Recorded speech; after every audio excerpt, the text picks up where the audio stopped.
오늘 보실 하나님의 말씀은 고린도전서 3장 16절부터 23절입니다. 고린도전서 3장 16절부터 23절입니다. 제가 가진 신약성경 266쪽에 있습니다. 제가 봉독하겠습니다. 너희는 너희가 하나님의 성전인 것과 하나님의 성령이 너희 안에 계시는 것을 알지 못하느냐? 누구든지 하나님의 성전을 더럽히면 하나님이 그 사람을 멸하시리라. 하나님의 성전은 거룩하니 너희도 그러하니라. 아무도 자신을 속이지 말라. 너희 중에 누구든지 이 세상에서 지혜 있는 줄로 생각하거든 어리석은 자가 되라. 그리하여야 지혜로운 자가 되리라. 이 세상 지혜는 하나님께 어리석은 것이니 기록된 바 하나님은 지혜 있는 자들로 하여금 자기 꾀에 빠지게 하시느니라 하였고, 또 주께서 지혜 있는 자들의 생각을 헛것으로 아신다 하셨느니라. 그런즉 누구든지 사람을 자랑하지 말라. 만물이 다 너희 것임이라.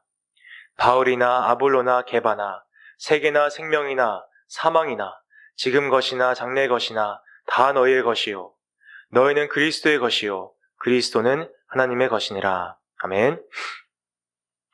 오늘은 하나님을 의식하기란 제목으로 말씀을 전하겠습니다. 저번 시간에는 건물의 비유를 살폈습니다. 우리 교회와 각자가 하나님의 건물, 하나님의 성전이라고 했죠. 우리 교회와 삶에 있어서 가장 중요한 것은 어느 터 위에 서 있느냐 하는 것입니다. 건물 자체보다 터가 중요해요.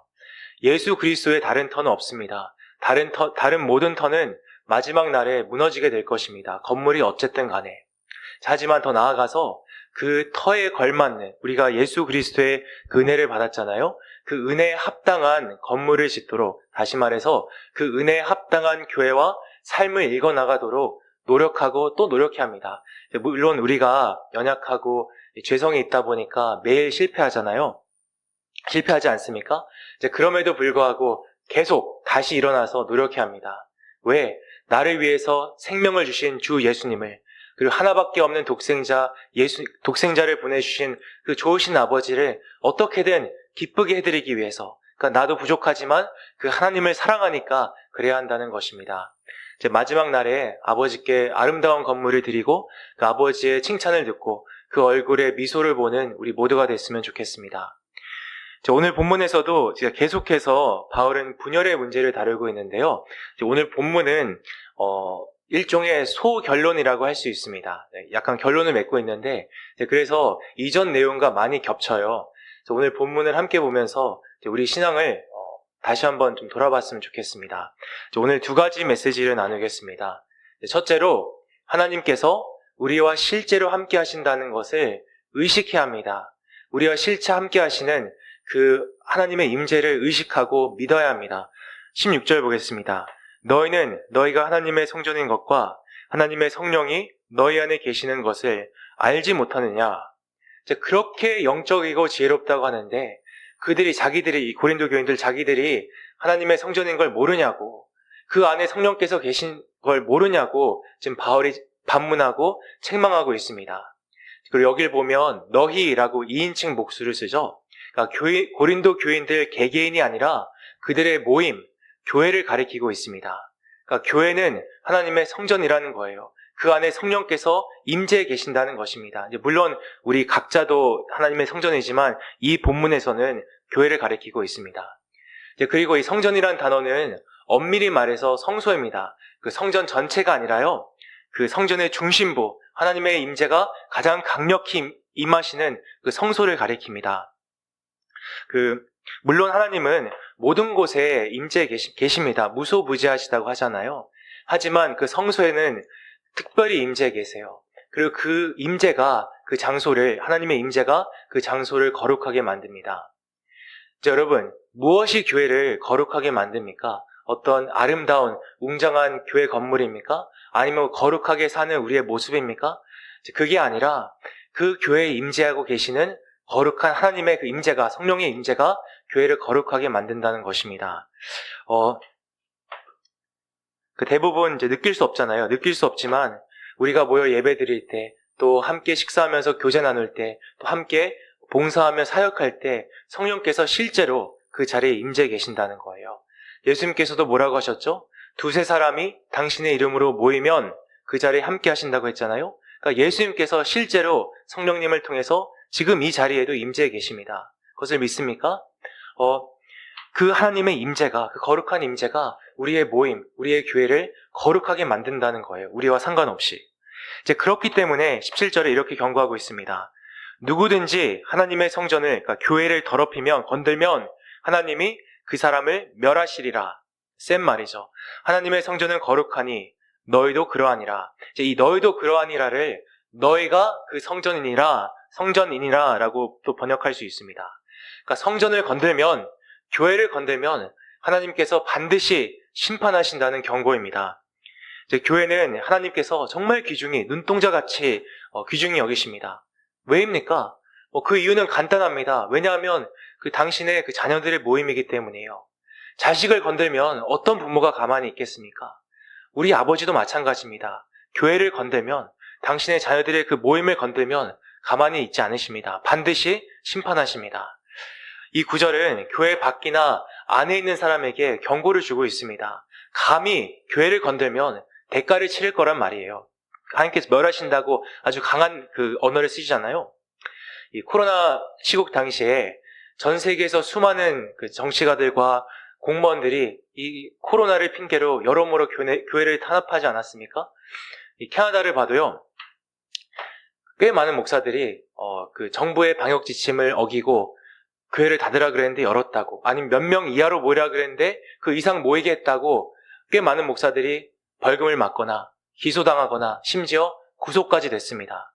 자, 영상을 보는데 어떤 목사님이 교회를 열었어요. 열지 말라 그랬는데 주에서. 그래서 굳이 경찰들을 아침에 그 집에 보내서 그 목사님을 수갑을 채워서 구속하고 끌고 가더라고요. 근데 거기 어린 애들이 있는데 당연히 자기 아버지가 끌려가는데 애들이 쇼크를 먹어서 울고 불고 소리를 지르고 난리가 나는 그 모습을 보여줬는데, 그 아버지 목사님이 잠시 애들을 이제 진정시키고 기도하고 이제 끌려가더라고요.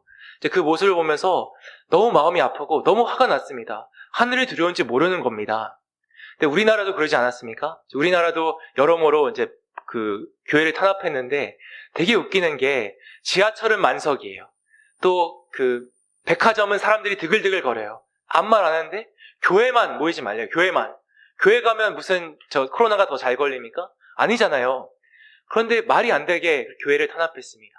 심지어 우리 교회도 구청 공무원들이 몇 번 찾아왔다 그러더라고요. 확인하려고. 예배 드리나 안 드리나. 다 반드시 대가를 치를 거예요. 심판받을 거예요. 감히 하나님을 건든 거잖아요. 그 하늘 두려운 줄 모르고 회개하지 않으면 반드시 이 생에서 또 다음 생에서 대가를 치를 것입니다. 자, 하지만 여기 본문 이 문맥상에서는요, 바울은 교회 밖에서의 공격이 아니라 내부에서의 공격을 가리키고 있습니다. 무슨 말이냐면 당시 고린도 교회 내에 분열과 싸움을 책망하고 있는 거예요. 고린도 교인들에게 감히 그런 식으로 하나님의 교회를, 하나님의 성전을 분열시키고 공격하고 망하고 난장판을 만들면 반드시 심판을 당한다고 경고하고 있는 것입니다. 그리고 그래서 여기서 우리가 배워야 할 아주 중요한 교훈이 있습니다. 그게 뭐죠? 당연히 교회 내에서는 싸우고 분열하면 안 된다는 거예요. 유일한 예가 있으면 딱 하나 예외. 그게 뭐냐면 진리예요. 진리 때문에 교회 내에서 분열이 생기면 분열해야 합니다. 갈라서야 돼요. 자, 저번에도 말씀드렸지만 우리 개신교가 진리 때문에 카톨릭과 갈라서지 않았습니까? 진리가 안 맞으면 갈라서야 합니다. 연합하면 안 돼요. 그 WCC처럼 연합하면 안 됩니다. 갈라서는 게 하나님의 뜻이에요. 하지만 교회 내 대부분의 분열과 싸움은 진리와 전혀 상관이 없습니다. 진리가 아니라 그저 개인적인 생각과 선호도예요. 나는 이렇게 생각하는데 왜 너는 저렇게 생각하냐? 그것 때문에 싸우는 겁니다. 말도 안 되는 게 교회 카페트 색깔 때문에 어떤 사람은 빨간색, 다른 사람은 아니다 보라색으로 해야 된다. 또 어떤 사람은 교회 피아노를 오른쪽에 둬야 된다. 아니다 왼쪽에 둬야 된다. 그것 때문에 박 터지게 싸웁니다. 저번에도 말씀드렸잖아요. 또 뭐가 있습니까? 내 그 알량한 자존심. 여러분, 크리스천에 무슨 자존심이 있습니까? 우린 다 죽을 죄인들이에요. 성경에 나온 것처럼 우리가 조금만 영안이 열리면 고개를 들 수 없을 정도로 부끄러워해야 할 죄인이 우리입니다. 죄인 주제에 무슨 자존심을 내세웁니까? 근데 그 알량한 자존심 건드렸다고, 아니면 또 시기, 미움, 질투, 또 욕심 때문에 교회 내에서 박터지게 미친 듯이 싸웁니다. 교회 내에서 서로 멱살을 잡고 소리를 지릅니다. 이제 그리고 또 뭐가 있죠? 여러분, 이 말의 어폐가 있는데 부득이하게 어쨌든 교회를 떠나게 되면요, 최대한 조용히 떠나야 돼요. 조용히. 그런데 많은 경우 교회를 떠나는 분들을 보면 온갖 교회 분란을 일으키고 교회를 난장판으로 만들고 떠납니다. 우리 교회에서 그런 모습을 많이 보지 않았습니까? 조용히 떠나는 분들도 있지만 온갖 난리를 치고 떠나는 분들도 많더라고요. 이제 그런데 여러분, 왜 우리가 교회 내에서 그렇게 분열하고 싸우고 난장판을 일으킵니까? 왜냐하면 바로 옆에 하나님이 계신다는 것을 의식하지 못하기 때문입니다. 그게 문제예요. 그런데 더 큰 문제가 뭔지 아십니까? 우리 믿는 사람은 머리로는 압니다. 당연히 교회에는 하나님이 계시고 당연히 교회에는 성령께서 임재해 계신다는 것을 압니다. 아는데 상관하지 않은 거예요. 그래서 누가 더 패역하고 누가 더 강팍합니까? 믿는 우리라는 거예요. 믿는 우리 크리스천들. 아까 그 악한 공무원들과 정치인들 얘기했죠? 그 사람들은 하나님을 몰라서 하나님을 두려워하지 않지만 우리는 하나님을 안다고 하면서도 하나님을 전혀 두려워하지 않습니다. 누가 더 악하고 누가 간이 더 배 밖으로 나왔습니까? 생각해 보십시오. 아무리 사이가 안 좋은 형제라도요, 자기 부모를 조금이라도 존중한다면 결코 그 부모 앞에서는 언성을 높이며 싸우지 못할 것입니다. 그렇지 않습니까? 어떻게 그렇게 해요, 감히? 그런데 부모 앞에서 형제가 언성을 높이며 미친 듯이 싸워요. 부모 상관하지 않고. 이제 그렇게 한다면 물론 자기들끼리도 우애가 안 좋다는 것을 보여주는 것이지만 그것보다 더 중요하게 더 근본적으로 그만큼 자기 부모님을 멸시하는 것입니다. 무시하는 거예요. 그렇지 않습니까? 그게 뭡니까? 불효고 폐륜이에요. 폐륜입니다. 그런데 아버지와 우리와의 관계도 마찬가지입니다. 우리가 아버지께서 우리 모임 가운데 계신다는 것을, 바로 옆에 실제로 계신다는 것을 조금이라도 의식한다면, 더 나아가서 우리가 하나님을, 아버지를, 예수님을 조금이라도 두려워하고 경외하고 존중한다면 결코 교회 내에서 못 싸우죠. 어떻게 감히 하나님 앞에서 멱살을 잡고 소리를 칩니까? 어떻게 서로 미친 듯이 싸웁니까? 못하죠. 우리는 입술로는 하나님을 경외한다고 하지만 실상은 많은 경우 하나님을, 아버지를 전혀 두려워하지 않습니다. 전혀 경외하지 않아요. 오히려 멸시합니다. 기억하시기 바랍니다. 신앙생활 하다 보면요, 우리가 다 죄인이기 때문에 갈등이 생깁니다. 어떻게 보면 생길 수밖에 없습니다. 다 모났는데, 다 죄성을 지닌 인간인데 어떻게 갈등이 안 생기겠습니까? 하지만 오늘 경고를 기억하십시오. 아버지께서 바로 옆에 계세요. 저 멀리 계시는 게 아니라요, 안 보이는 척 하시는 게 아니라 바로 옆에 서 계십니다. 그 아버지 앞에서 분열하고 싸우면 반드시 매를 드세요. 그래서 아버지를 두려워할 줄 알아야 합니다. 아버지를 멸시하면 안 됩니다. 오늘 우리 신앙을 돌아봤으면 좋겠습니다. 좀 더 넓게 적용해서요, 우리는 아버지 하나님을, 성령님을, 예수님을 의식하면서 살고 있습니까? 코람 데오라는 말 들어보셨죠? 이 라틴어로 하나님 앞에서란 뜻입니다. 코람은 앞에서, 데오는 하나님. 무슨 말이냐면 하나님을 의식하면서 살라는 것입니다. 그리고 그것이, 내가 하나님을 의식하며 산다, 그것이 무엇보다 형제와의 관계에서 드러나야 합니다. 형제와의 관계에서. 오늘 우리 마음을 돌아보면서 아버지를 의식하지 못하고 교회에서 싸우고 분열한 적이 있다면 이제 무엇보다 아버지를 멸시한 것을, 아버지를 두려워하지 못한 것을 간절히 회개하시고, 이제 성령께서 우리 눈을 열어달라고, 눈을 열어서 아버지를 의식하게 해달라고, 그리고 아버지를 두려워하는 마음을 달라고 기도하시기 바랍니다. 여러분, 우리가 왜 예배 드리고 매일 하나님과 시간을 보내야 합니까? 이 보이지 않는 하나님을 어떻게든 의식하려고, 어떻게든 경외하려고 노력하는 거 아닙니까? 이제 성령께서 닫혀있는 우리 눈을 열으시고 또 아버지를 두려워하는 마음을 주셔서 하나님을 더욱 의식하며 살아갔으면 좋겠고요, 하나님을 의식하는 그 마음이 우리 서로와의 관계에서 드러났으면 좋겠습니다. 그리고 둘째로, 이제 궁극적으로 오직 예수님만 자랑해야 합니다. 자, 계속해서 이 포인트를 얘기하고 있죠. 이 단락의 중요한 주제라서 그래요. 오직 예수만이 나의 자랑이 되어야 합니다. 자, 이제 바울은 이 분열의 문제의 핵심을 다시 한번 짚고 있습니다. 여러분, 이 고린도 교인들이 왜 이렇게 박터지게 싸웠습니까? 왜 이렇게 분열했습니까? 그 이유는 간단합니다. 서로 자기가 가장 잘났다고 했기 때문이에요. 내가 제일 잘 나가, 내가 제일 지혜로워, 내가 제일 영적이야. 그렇게 서로 교만했기 때문에 싸운 거예요. 18절 보겠습니다. 아무도 자신을 속이지 말라. 너희 중에 누구든지 이 세상에서 지혜 있는 줄로 생각하거든. 나 잘났어, 나 똑똑해, 나 지혜로워, 나 영적이야. 그렇게 생각하거든 어떻게 하래요? 어리석은 자가 되라. 그리하여야 지혜로운 자가 되리라. 무슨 말입니까? 다시 말씀드리지만 이 고린도 교인들이 각자 자기가 굉장히 지혜롭다고 생각했고 교만했잖아요. 그런데 스스로 속이지 말라는 거예요. 왜? 실제로는 어리석었기 때문입니다. 전혀 영적이지 않았어요. 아니, 아무리 지식이 많고 은사가 많으면 뭐랍니까? 방언하고 예언하고 환상 보면 뭐해요? 서로 사랑하지 못하는데 영적이게 뭐라고 했습니까? 하나님을 사랑하고 형제를 사랑하는 건데 서로 사랑하지 못하고 분열하는데 무슨 영적입니까? 영적으로도 바닥이죠. 이제 보십시오. 어느 분야나 정말 많이 아는 사람은요, 겸손합니다.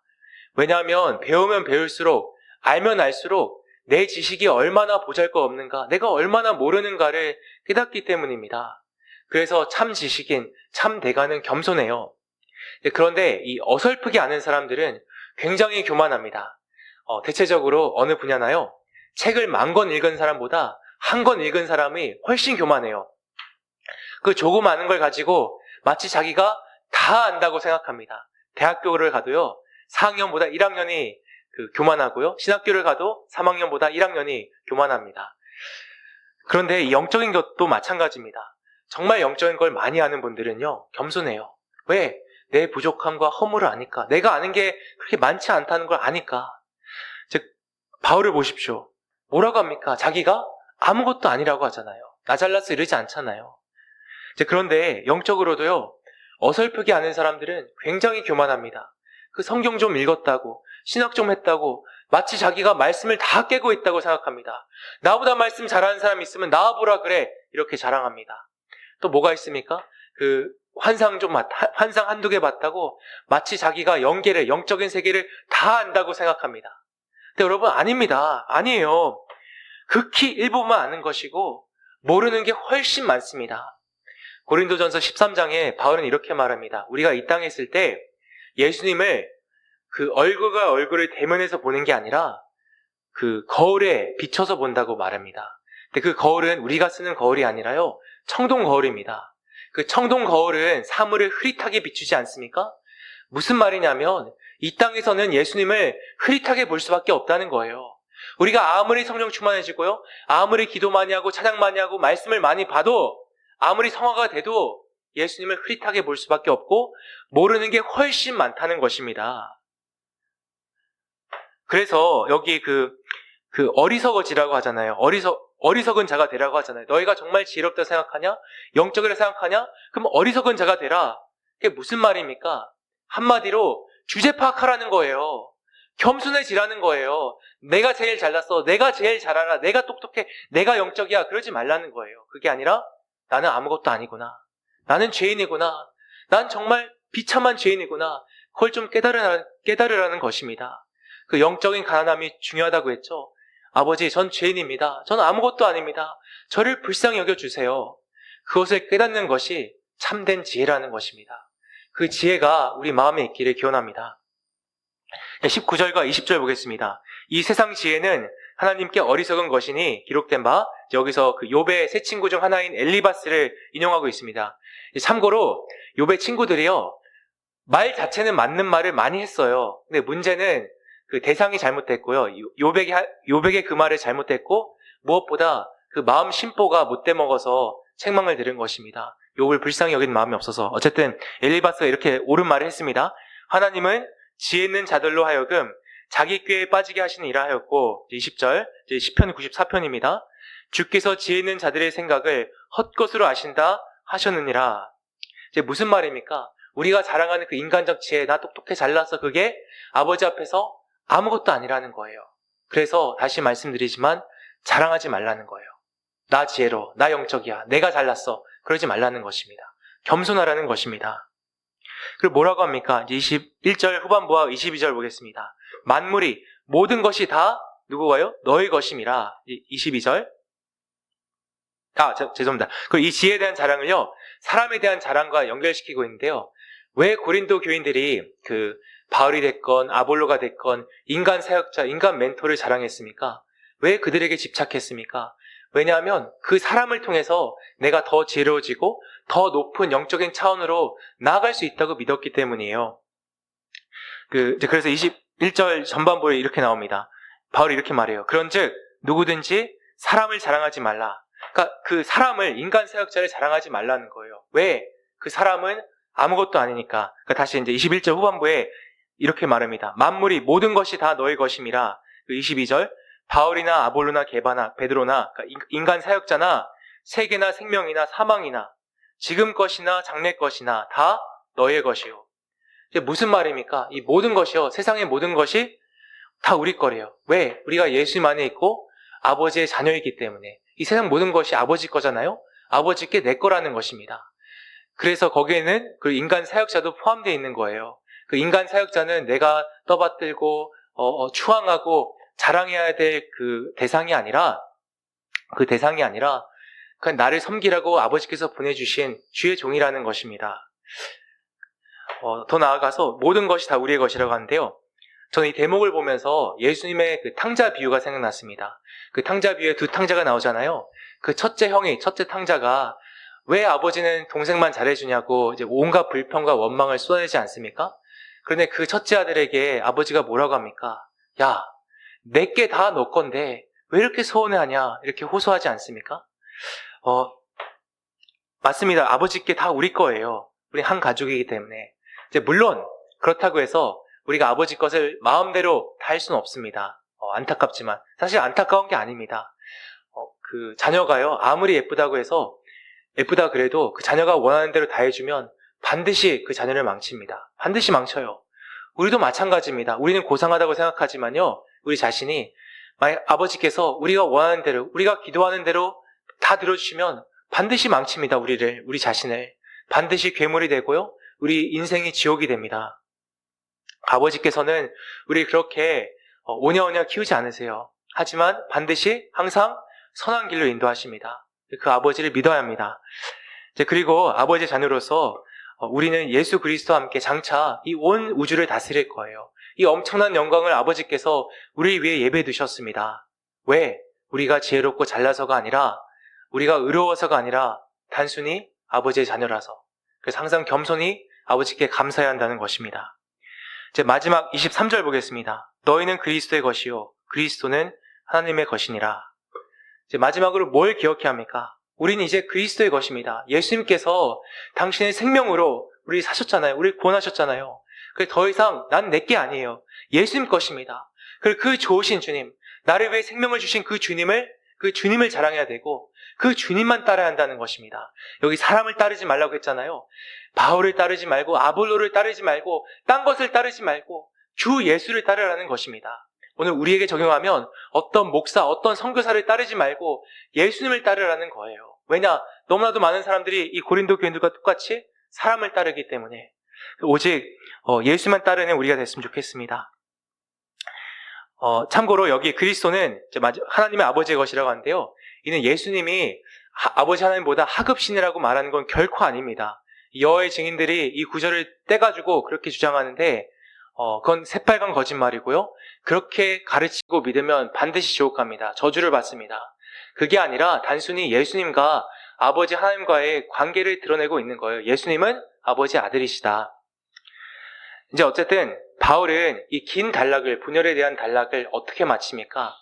사람들의 시선을 다시 한번 예수님께, 하나님께 돌리고 있습니다. 세상이 아니라 사람의 지혜, 어떤 사람, 세상 것들이 아니라 예수님을 바라보라는 것입니다. 예수님을 사랑하라는 것입니다. 그 은혜가 우리에게 있기를 기원합니다. 이제 말씀을 맺겠습니다. 오늘 우리 마음을 돌아봤으면 좋겠습니다. 고린도 교인들은 예수님보다 인간적인 지혜, 사람, 이 세상 것들에 더 집착하고 그것들을 더 자랑했습니다. 근데 우리는 어떻습니까? 우리는 무엇에 집착하고 있고 무엇을 자랑하고 있습니까? 기억하시기 바랍니다. 곧 있으면 사라져버릴, 다 타버릴 그 세상 것이 아니라요, 예수님만이 우리 자랑이요, 우리 소망이 되어야 합니다. 저는 오늘 말씀을 준비하면서 하이델베르그 요리 문답이 생각났습니다. 이게 뭐냐면 우리 믿음의 선진들이 성경의 여러 내용을 문답 형식으로, 질문과 답변 형식으로 요약 정리한 건데요. 되게 영적으로 깊이가 있는 고전적인 작품입니다. 그런데 그 첫 질문이 이렇게 됩니다. 살아서나 죽어서나 당신의 유일한 위로는 무엇입니까? 당신의 유일한 위로. 여러분, 이 질문에 어떻게 대답하시겠습니까? 우리가 삶을 살면서 또 마지막 그 숨을 내쉴 때 우리의 유일한 위로는 도대체 무엇입니까? 우리의 유일한 위로, 우리의 유일한 소망은 무엇입니까? 이제 거기에 대한 답변이 이렇게 됩니다. 살아서나 죽어서나 나는 나의 것이 아니요, 내 몸도 내 영혼도 나의 신실하신 구주 예수 그리스도의 것입니다.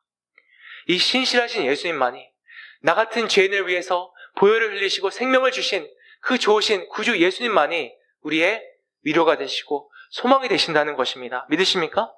그렇기 때문에 이 세상이 아니라요, 돈이 아니라, 사람이 아니라, 지혜가 아니라, 성공이 아니라, 쾌락이 아니라 이 예수님만을 더 자랑해야 되고 이 예수님만을 가장 귀중히 여겨야 한다는 것입니다.